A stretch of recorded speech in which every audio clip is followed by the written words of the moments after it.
جس نے رمضان میں 100% روزے کو اس معیار پر رکھا جس طرح اللہ چاہ رہے ہیں تو یہ متقی بنے گا،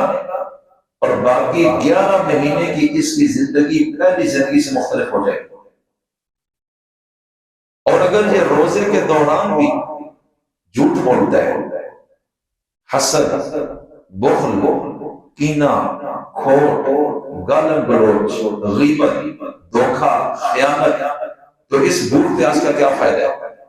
اس بندے کو چاہیے کہ مت اپنے آپ کو مصیبت میں ڈالے۔ یہ کھائے پیے اس لیے کہ روزہ صرف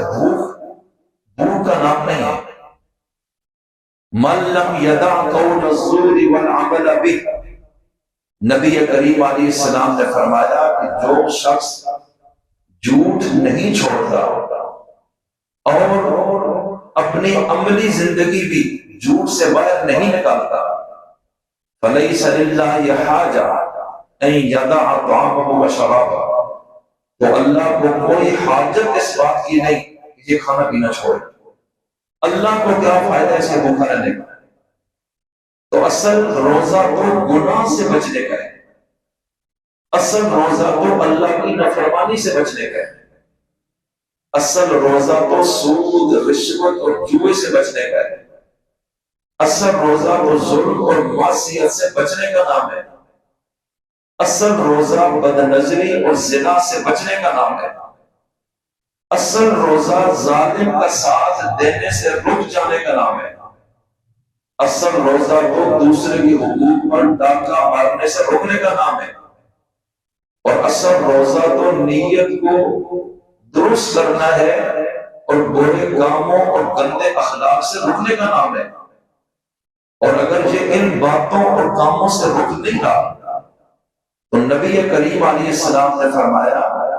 اس کے بھوکا اور پیاسا رہنے کا فائدہ کیا ہے؟ اس لیے میرے عزیزوں، رمضان بہت بڑی نعمت ہے، اور جس وقت انسان صبح سے شام تک اپنے نفس کو بھوک اور پیاس دیتا ہے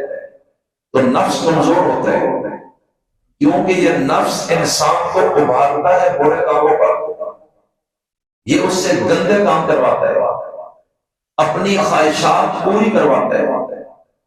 یہ نفس انسان میں غصہ حد سے بڑھا کر نقصان کرواتا ہے، یہ دنیا میں انسان کے اندر تکبر پیدا کر کے نمود و نمائش کا بت بنا دیتا ہے، اور اللہ تعالیٰ کہتے ہیں یہ ساری وہ چیزیں ہیں جو تجھے تیری اصل منزل تک پہنچنے میں روک رہی ہو۔